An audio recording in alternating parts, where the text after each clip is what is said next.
Hello अस्सलाम वालेकुम viewers. Welcome to test preparation Khan.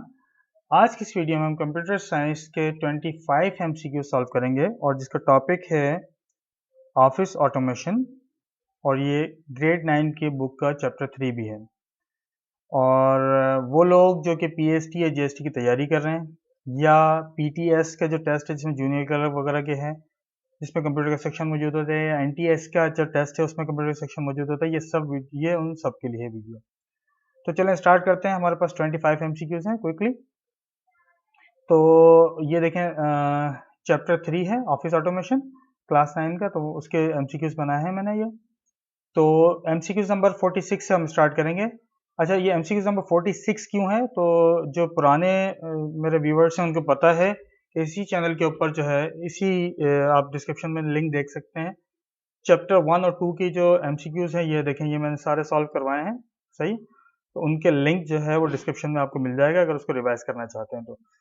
और तो ये 46 नंबर जो है ये बेसिकली उसी कंटिन्यूएशन का जो है वो दिया हुआ है। सही ना? अच्छा, तो सबसे पहला एमसीक्यू है MCQ number 46। Dash is widely used word processing software in the world. तो कौन सा? ऑब्वियसली एमएस वर्ड है। सही। इसको मैं हाईलाइट कर लेता हूँ। एमएस एक्सेल जो है वो अकाउंटिंग के लिए या फिर स्प्रेडशीट्स वगैरह बनाने के लिए यूज होता है। मैं थोड़ा सा इसके जो है वो ऑप्शंस भी ऑन कर लेता हूँ और थोड़ा सा इसको जूम इन भी कर लेता हूँ ताकि जो है वो आपको क्लियरली नजर आ जाएगी। सही। अच्छा, ओपन ऑफिस जो है वो बेसिकली ऑफिस का अल्टरनेट है और ये फ्री ऑफ कॉस्ट जो है वो इजीली नेट से डाउनलोड हो जाता है। वैसे तो हम एमएस ऑफिस भी हम फ्री ऑफ कॉस्ट ही जो है ना वो यूज़ कर रहे होते हैं क्योंकि सीडीज मिल जाती हैं हमें और उससे हम इंस्टॉल कर लेते हैं। बाहर ऐसा नहीं होता, बल्कि उसकी जो है वो उसको खरीदना पड़ता है और इसको जो है वो फिर आप इंस्टॉल करके यूज़ कर सकते हैं। तो ये पायरेटेड सीडी हमें मिल जाती है, उसकी वजह से हमें बड़ा बेनिफिट मिल जाता है।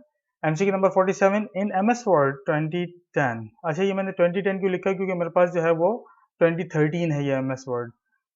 इसमें और इसके ऑप्शंस में थोड़ा सा स्लाइड सा फर्क है, वो मैं अभी आपको जो है वो दिखा भी दूंगा। पेज लेआउट, ये देखें पेज लेआउट की जो टैब है, ये जो टैब का नाम क्या है? ये टैब जो मेन्यू है ये बेसिकली इस तरह से खुला हुआ है तो ये टैब कहलाती है। Page layout tab has 5 groups of related commands on namely. अच्छा, ये देखें 2013 है तो इसमें 3 ग्रुप्स हैं, page setup, paragraph and arrange. 2010 वाले के अंदर जो है वो आपको 5 ग्रुप्स मिलेंगे। मैं बुक के अंदर जो है वो इसका जो है वो तस्वीर दिखा देता हूँ आप लोगों को ताकि क्लियर हो जाए कि किस तरह की जो है, क्योंकि बुक में जो नोट्स बनाए हुए हैं वो ये मैंने बुक में से लिया है तो उसके अंदर 2010 जो है वो एमएस ऑफिस लिया गया है। तो ये हमारा चैप्टर 2 और चैप्टर 3 ये आ गया। इसके अंदर देखें एमएस वर्ड और ये पूरा इसका आउटलुक यहाँ पे मौजूद है।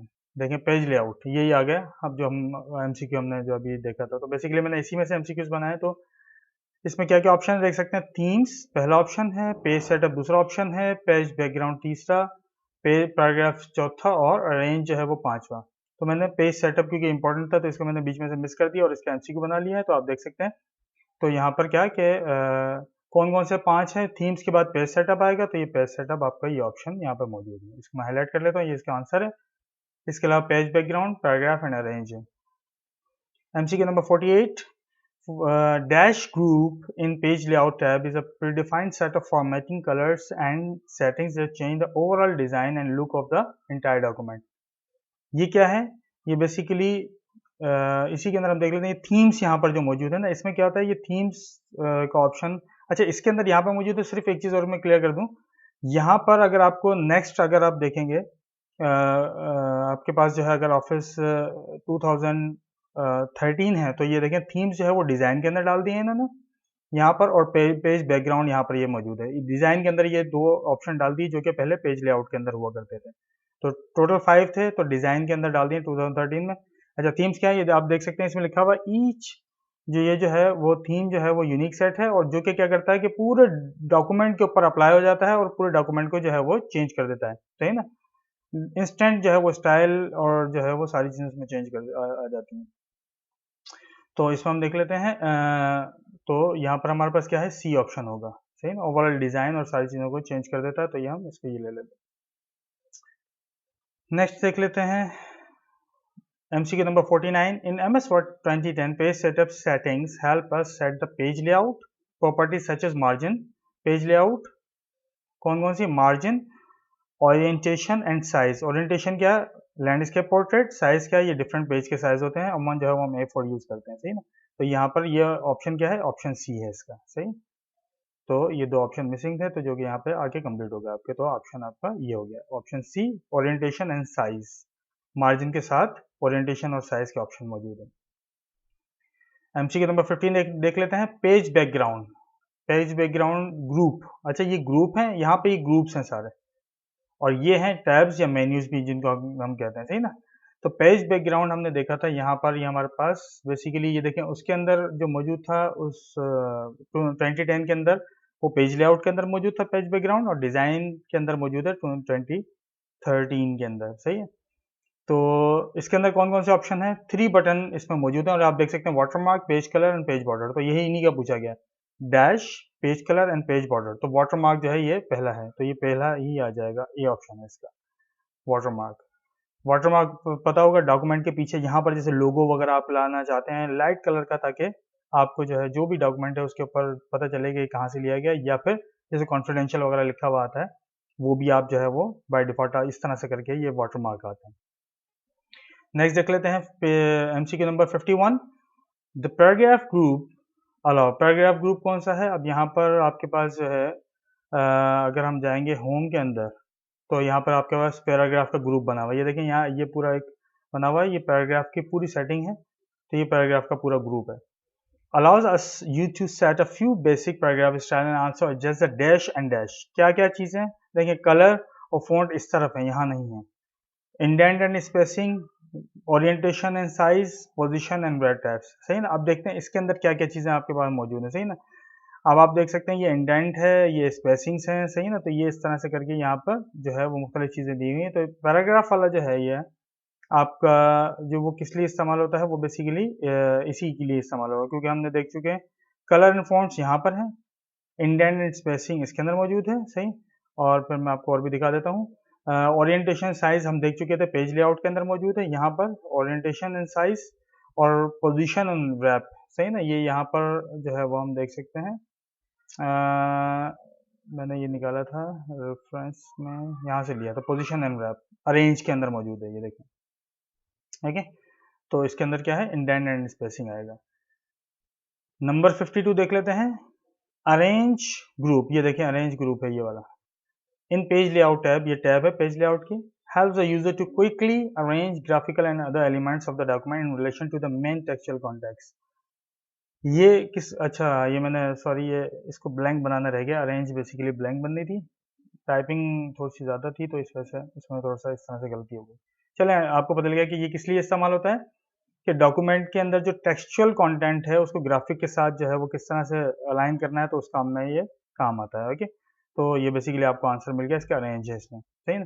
आपने कोई यहाँ पे तस्वीर लेकर आए हैं और फिर यहाँ पे टेक्स्ट लिखा हुआ आगे पीछे हो रहा है, तो उसके जरिए से आप सेट कर सकते हैं उसको आसान अल्फाज में, जो कि मैंने नीचे किया हुआ है। एमसीक्यू नंबर 53 देख लेते हैं। Dash is an organised listing of the sections, groups and headings of content in your document identified by page number where they are placed. यहाँ पे देखिए लिस्टिंग है, ऑर्गेनाइज्ड लिस्टिंग का पूछा गया, क्योंकि लोग अमूमन जवाब दे रहे हैं हेडर फुटर पेज सेटअप वगैरह, या तो ये इसका है लिस्टिंग है, टेबल ऑफ कंटेंट जिसको TOC भी कहा जाता है, टेबल ऑफ कंटेंट। ये पहला होता है, जैसे फर्स्ट बुक के टाइटल के बाद फौरन पेज होता है जिसमें चैप्टर के नाम लिखे होते हैं, पेज नंबर लिखा होता है, सही ना। टेबल ऑफ कंटेंट्स या कंटेंट्स भी होता है, या इंडेक्स भी कहलाता है। नेक्स्ट देख लेते हैं 54। Dash is the process of rearranging और reordering data based on different criteria like size, quality, value and quantity. तो क्या प्रोसेस है ये, प्रोसेस ये कहलाता है, इसको हम कहते हैं सॉर्टिंग। डेटा सॉर्टिंग क्या होती है, एक्सेल में होता है, हम अल्फ़ाबेटिक या ऑर्डर में या मुख्तलिफ इस तरह से असेंडिंग या डिसेंडिंग ऑर्डर के अंदर जो है हम इसको किसी भी डेटा को ऑर्गेनाइज कर सकते हैं, सॉर्ट कर सकते हैं। तो ये डेटा आपका जो भी होगा वो पूरा डेटा सॉर्ट हो जाएगा। Number 55, there are many type of charts, following is not a type of chart. ये मैंने देखा था, तो मैंने कहा कि ये बेसिक चार टाइप्स होती हैं, starting bar chart, column chart, line chart and pie charts. तो ये थोड़ी सी नॉलेज में डालने के लिए अमूमन चार है, तो मैंने एक MCQ बना दिया, और ई ऑप्शन में रखा है स्ट्रेट चार्ट, कोई भी चार्ट नहीं होता। तो ये सवाल पूछा गया कि कौन सा इनमें से चार्ट नहीं है, तो स्ट्रेट चार्ट कोई चार्ट नहीं होता, तो इस वजह से इसका आंसर ये होगा। नंबर 656 है Microsoft Excel is a software that uses Dash to organize, display, format and calculate data using advanced features and formulas. क्या यूज करता है एक्सेल? क्या यूज करता है? Spreadsheet system. वी है स्प्रेडशीट सिस्टम। आपने देखा होगा रोज एंड कॉलम्स बने होते हैं इसके अंदर, पूरी स्प्रेडशीट बनी होती है। ये देखिए इस तरह से करके पूरी ये स्प्रेडशीट बनी होती है। इसमें रोज एंड कॉलम्स जो है वो बने होते हैं, सही ना। ये भी हम देखेंगे, ये भी एमसीक्यू से एक रिलेटेड ही सवाल है। सॉरी। नंबर 56 के बाद number 57, charts are also known as graphs, they are used to show data dash. किस तरह से? ग्राफिकली। सिंपल सी बात है, ग्राफिकली दिखाने के लिए चार्ट यूज होते हैं, सही ना। और number 58, formulas always start with an equal sign. Equal sign से स्टार्ट करते हैं एक्सेल में। जब भी हम फार्मूला स्टार्ट करते हैं, कैसे स्टार्ट करते हैं? इक्वल का साइन हम डालते हैं तो फार्मूला ये समझ जाता है कि ये फार्मूला है, ये नॉर्मल टेक्स्ट नहीं लिखा हुआ। ओके, अच्छा। तो they are defined in the dash. कहाँ पर डिफाइन किया था फार्मूलाज को? Menu bar, formula bar, name box और एड्रेस बार। ये है फार्मूला बार। मैं आपको दिखा भी देता हूँ फार्मूला बार कहाँ है, ये कैसी होती है। ये देखें, ये आपकी फार्मूला बार है। इस पर थोड़ी देर कर्सर रखेंगे तो आपको ये नाम भी लिखा हुआ जाएगा, सही। और यहाँ पर जो है वो नेम बॉक्स है ये, और ये आपका फार्मूला बार है। यहाँ पर आप जो भी है फार्मूला यहाँ से स्टार्ट करते हैं तो यहाँ से इजिकल टू करके ये लिखना शुरू कर देते हैं। ठीक है, क्लियर? कोई चीज़ क्लियर नहीं भी हो फिर भी आप जो है वो कमेंट में लिख के मालूम कर सकते हैं। अच्छा, MCQ number 59, in MS office to undo an action. ये मैंने कहा दो शॉर्टकट्स भी आते हैं। शॉर्टकट्स पे मैंने वैसे अलग वीडियो बनानी है, जो भी इंपॉर्टेंट शॉर्टकट्स हैं, क्योंकि टेस्ट के अंदर आ रहे होते हैं, सही ना। तो जिन लोगों ने चैनल को सब्सक्राइब नहीं किया वो सब्सक्राइब कर लें, ताकि वो जो वीडियो हो जिसके अंदर ये टेस्ट से रिलेटेड अगर शॉर्टकट्स उनको जो है वो वीडियो के ऊपर मिल जाए। तो एम एस ऑफिस के अंदर जो अंडू का जो फंक्शन होता है, यानी कि आपने को गलती से कुछ टाइप कर लिया, जैसे मैं अभी ये करके दिखा देता हूँ, उसके बाद आपने इसको वापस करना है तो कंट्रोल जी, ये कंट्रोल जेड जो है वो इस्तेमाल होता है इसके लिए, इसका शॉर्टकट है, सही ना। तो ऑप्शन 60 का होगा डी, सही, ये हो गया।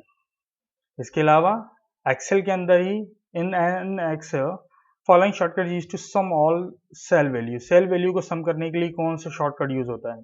अच्छा, ये प्लस का तो साइन है, लेकिन जो जो बटन है वो आप देखेंगे उस पर प्लस ऊपर लिखा होता है, नीचे इज इक्वल टू का साइन है। तो बेसिकली शॉर्टकट है वो है कंट्रोल और ये, क्योंकि शिफ्ट दबाकर हम प्लस का साइन लेकर आ सकते हैं, वैसे ये होगा शॉर्टकट, सही ना। और इसको मैं दिखा भी देता हूँ, ये ऑटो सम का फंक्शन है। इसको देखें, इसका शॉर्टकट भी आ जाएगा इसमें। ये देखें, ये लिखा हुआ है सम का alter plus is equal to, सही ना। ये इसका शॉर्टकट भी आ रहा है। अच्छा, अब हम आगे देख लेते हैं नेक्स्ट। ये तो हो गया ये एमसीक्यूज जो कि मैंने बनाया 60 तक, ये कंप्लीट हो गया। अब बुक के कुछ एमसीक्यूज हैं, वो भी इंपॉर्टेंट है, तो मैंने कहा मैं वो भी मैं सॉल्व करवा दूं। ये बुक के अंदर से अगर हम चाहें तो सॉल्व कर सकते हैं। यहाँ पर हमारे पास बुक के अंदर 10 एमसीक्यूज गिवन हैं, सही। तो ये भी रिलेटेड टू टॉपिक है, तो इम्पोर्टेंट है, तो उसको हम सॉल्व कर लेते हैं। अच्छा, अब ये कि which chart will be suitable to show the share of 3 partners in a business. 3 partner है बिजनेस के, उनका शेयर बताना है। तो शेयर बताने के लिए बेस्ट चार्ट होगा वो होगा पाई चार्ट, क्योंकि देखिए 1 2 3 ये 3 पार्टनर है, पूरा पता चलेगा किसका कितना हिस्सा है। इसके अंदर से नहीं पता चलेगा, इसमें से भी पता नहीं चलेगा, इसमें से भी नहीं चलेगा। इसमें पूरा एग्जैक्ट पता चलेगा, क्योंकि सबका जैसे किसी ने 60% एक ने इन्वेस्ट किया, 30% एक ने किया, 10% एक ने किया, तो पूरे चार्ट में पता लगेगा किसका हिस्सा कितना है। ठीक है, तो आंसर इसका डी है। वैसे मैंने ये चार्ट से बनाया, मैंने वैसे ऑप्शन जो है वहाँ यहाँ पे लिख दिया, पाई चार्ट जो है वो इसके लिए यूज होगा, सही। नेक्स्ट एमसीक्यू है, चलें वो बुक में से ही ले लेते हैं। The software that is used for accounting purpose. सीधी सी बात है, एक्सेल है, सही। तो इसका आंसर नंबर 2 का आंसर होगा एम एस एक्सेल। ठीक है, तो ये इसका आंसर हो गया एम एस एक्सेल नंबर 2। ये बुक वाले हैं तो इस वजह से मैंने अपने वाले नंबर नहीं डाले इनमें, 1 2 जो बुक के नंबर हैं वही रहने दिए हैं। The software that is use to format a document, तो ऑब्वियसली डॉक्यूमेंट्स के लिए एम एस वर्ड यूज होता है, आसान सा है। अच्छा, इसके बाद देखते हैं number 4, the special character that initiates the formula mode in a cell. Formula mode start करने के लिए भी हमने देखा था इज इक्वल टू का साइन इस्तेमाल करते हैं हम, सही ना, एक्सेल के अंदर। तो ये इसका आंसर 4 का बी है। इसके बाद the function which is use to rearrange data according to specific criteria is called. Rearrange करना डेटा को किसी भी स्पेसिफिक क्राइटेरिया के मुताबिक, तो वो हम क्या कर सकते हैं, उसको कह देंगे हम सॉर्टिंग, सही ना। सॉर्ट कर रहे हैं हम, सही ना, डेटा को खास अल्फाबेटिक ऑर्डर में अरेंज कर रहे हैं, सही ना। स्पेसिफिक क्राइटेरिया, सही। वैसे तो ये फिल्टरिंग भी हो सकता है, सॉर्टिंग वो या नहीं, सही ना। अब ये बुक के अंदर दिया हुआ, ज़रा सा और क्लियर करते हैं कि फिल्टर के अंदर भी हम कुछ इस तरह की ही चीज़ें कर सकते हैं।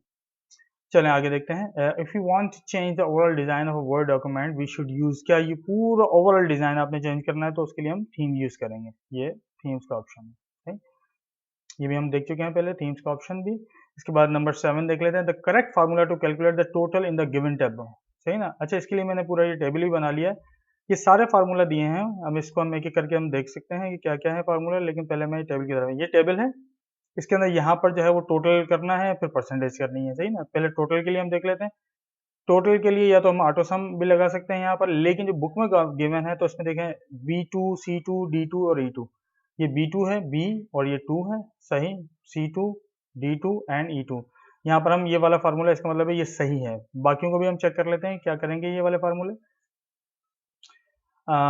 वैसे इसका शॉर्ट ये है, लेकिन ये इसमें 2 लगा हुआ है, 2 की जगह यहाँ पर अगर ये देखें इस तरह से ये सेपरेटर लगा देते तो ये सही हो जाता है, लेकिन बुक में क्योंकि ऐसे गिवन है तो ये गलत है, क्योंकि ये क्या करेगा, ये सिर्फ 2 सेल्स को प्लस करेगा, इसको और इसको, और ये तो है ही फ्रॉम वर्ड ही यूज नहीं होता, तो अगेन ये इसको और इसको ही कर रहा होगा, ये भी गलत है। और B2 प्लस E2 ये अगेन ये भी इसको और इसको कर रहा होगा। मैं एक जो है इनमें से कॉपी करके मैं आपको दिखा देता हूँ क्यों गलत है ये।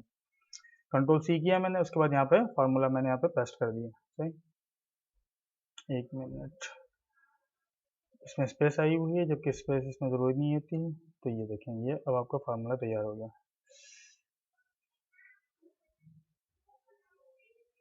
सम B2 एंड E2, ये देखें अब इसमें क्या हो रहा है, देखें ब्लू कलर ये आ रहा है और 40 ये लिखा हुआ रहा है, तो 2 जो वर्ड है ये बेसिकली हम यूज़ नहीं करते, तो इस वजह से ये देखें ये फार्मूला काम नहीं करेगा हमारा, सही है। तो इसका सॉल्यूशन क्या है, वैसे चलें मैं सिर्फ सॉल्यूशन में करके बता देता हूँ आपको। ये देखें B2 और ये जो सेपरेटर कहलाता है, ये 2 डॉट ऊपर नीचे ये आपको मिल जाएंगे इसलिए कीबोर्ड पर, ये बीच में लगता है सम के अंदर, तो पूरी रेंज को ये जो है वो कर लेगा टोटल। ये देखें सारी रेंज पूरी कॉपी हो गई और ये देखें फार्मूला पूरे पे अप्लाई हो गया, सही। तो इनमें से सिर्फ वाई फार्मूला वर्किंग कंडीशन में ए है। नेक्स्ट देख लेते हैं, correct formula to calculate the percentage in the given table. Same table है, इसमें परसेंटेज के लिए कौन सा फार्मूला यूज होगा, देखें ये यही सारे काम, ये देखें ये टोटल किए हुए, डिवाइडेड बाय 400 मल्टीप्लाई बाय 100, और इसके अंदर इन सब का टोटल करने के बाद मल्टीप्लाई बाय 100 किया हुआ है। इसमें सिर्फ ब्रैकेट लगा दिए, इसमें और इसमें क्या फ़र्क है, पहले ए और इसमें क्या फ़र्क है, ब्रैकेट लगा दिए इसमें, और इसमें 400 मल्टीप्लाई बाय 100, तो ये इस तरह से करके ये किया हुआ। सिंपल इसका मैं आपको ये बता दूं कि पहली चीज़ तो क्या है कि ये तो हो गया टोटल के लिए, लेकिन इसमें और इसमें क्या फ़र्क है, इसमें और इसमें ये फ़र्क है कि पहले एक्सेल जो है वो डीमास टूल आपने पढ़ा होगा मैथ्स के अंदर, कभी मैथ्स में डिस्कस करूंगा तो मैं आपको बताऊंगा, डिवाइड मल्टीप्लाई एडिशन और सब्ट्रैक्शन ये इस ऑर्डर के अंदर ये करते हैं। तो एक्सेल पहले क्या करेगा, अगर आपने ऐसे कर दिया, पहले ये इसको डिवाइड कर देगा, फिर इससे मल्टीप्लाई करेगा, फिर इनसे प्लस कर देगा, जो कि हमारा आंसर सही नहीं आएगा। तो क्या आप पहले करवाना चाहते हैं, सही ना, जिसको हम बॉड मास रूल भी अब आ गया है, सही ना। तो ब्रैकेट्स हो गया, उसके बाद सही ना, तो ऑर्डर हो गया, डिवाइड मल्टीप्लाई एडिशन और सब्ट्रैक्शन, ये मुख्तलिफ जो है वो आपके ये हो जाएंगे। तो ब्रैकेट हम लगाकर इसकी प्रायोरिटी चेंज कर देना, पहले ये सारा प्लस हो, उसके बाद ये इससे डिवाइड हो और फिर ये मल्टीप्लाई हो, तो इस तरह से करके, तो ये फर्क जो है ये आ रहा है। अगर आप ये फार्मूला पुट करेंगे तो है तो सेम, लेकिन बगैर ब्रैकेट की वजह से इसका आंसर गलत आ जाएगा, जबकि ये फार्मूला आपको सही आंसर देगा। और परसेंटेज का भी हम टॉपिक डिस्कस कर रहे हैं मैथ्स में, और उसमें क्या है कि परसेंटेज कैसे हम करते हैं कि obtain marks divided by total marks multiply by 100। अच्छा, मैं इसको आपको जो है वो परफॉर्म भी करके दिखा देता हूँ, ताकि जो है वो एक्सेल के अंदर क्लियर हो जाए कि ये फार्मूला कैसे काम करता है, सही। परसेंटेज निकालने वाला, ये परसेंटेज ही लिखी हुई है, मैं इसको डिलीट करता हूँ और मैंने यहाँ पे फार्मूला पुट कर दिया। अच्छा, अगर अब मैं सिर्फ आपको ये मैं करके दिखा देता हूँ कि मैं सिर्फ इसके ब्रैकेट में यहाँ से हटा देता हूँ, सिर्फ ब्रैकेट मैंने यहाँ हटा दिया, अब देखिए रिजल्ट चेंज हो जाएगा, 130 आ रहा है, जबकि 130 परसेंटेज हो ही नहीं सकती, 100 से ऊपर परसेंटेज नहीं हो सकती। 100 का मतलब यानी कि नॉर्मल जो है किसी उसमें से 100% होगा तो इसका मतलब है कि पूरे पूरे होगा, सही है। उससे ज़्यादा होना कोई लॉजिकल जो है वो आंसर नहीं होगा, कि भाई मार्क्स आप 100 में से 100 ही हासिल कर सकते हैं, 100 में से 110 मार्क्स हासिल नहीं कर सकते। तो ये ब्रैकेट है ये लगाना ज़रूरी है, ताकि प्रायोरिटी आपकी चेंज हो जाए। और थोड़ा सा अगर इसको पढ़ लेंगे तो बॉड मास रूल होता है, सही ना। तो ये ब्रैकेट जो है वो बेसिकली पहले प्रोसेस होंगे, तो ये बेसिकली अगर देखा जाए तो सारे 40-40 हैं, तो ये 40 मार्क्स ही जो है वो बनना है इनके सबके, सही। ये बुक में दिए थे 40-40 मार्क्स 100 में से, तो वो मैंने लिख दिए, इतने कम पता नहीं नालायक स्टूडेंट है जो कि इतने कम मार्क्स लेकर आ रहे हैं। चलेगा, इस नेक्स्ट देखते हैं, नेक्स्ट एमसीक्यू हमारा number 9 charts are basically use to, किस लिए यूज होते हैं, सही। तो ये है डिजाइन टेबल्स, नहीं organise data in tables, sort data in different columns. ये है show the quantity and their relationship graphically, basically graphical representation है, तो ये ग्राफिकली दिखाने के लिए डेटा को ये यूज होते हैं। नंबर 9 का डी है option. Last but not the least, to apply the table of content automatically the most important task is to properly define the dash. ये टीओसी हमने देखा था, टेबल ऑफ कंटेंट्स, इसको अगर हम खुद यानी ऑटोमेटिकली अप्लाई करना चाहते हैं तो हमें क्या करना पड़ेगा, लेवल ऑफ हेडिंग्स जो है वो हमें देनी पड़ेंगी। तो ये हेडिंग्स जो होती हैं ये बेसिकली, ये जो आप मुख्तलिफ हेडिंग के स्टाइल्स देख रहे हैं ये सारे, सही ना, ये स्टाइल्स हैं और ये जो है ना, तो इससे क्या होता है कि इससे जो है वो जब भी आप उसको ये करेंगे तो इसको पता चल जाएगा ये हेडिंग 1 है, ये हेडिंग 2 है, ये टाइटल है, ये सब टाइटल है, ये देखें नाम इनके सबके दिए हैं। तो वर्ड या एक्सेल जो है वो खुद ही इसको समझकर फिर ये उसके मुताबिक जो है वो चेंज कर देंगे, सही ना। ये नॉर्मल है तो पूरे डॉक्यूमेंट को ये उसकी फॉर्मेटिंग कर देंगे टेबल ऑफ कंटेंट्स में। गाइज ये आपके 25 एमसीक्यूज कंप्लीट हो गए। फिर भी कोई चीज़ क्लियर नहीं है तो आप कमेंट में लिख के मालूम कर सकते हैं, और लाइक सब्सक्राइब करना मत भूलिएगा। अल्लाह हाफिज़।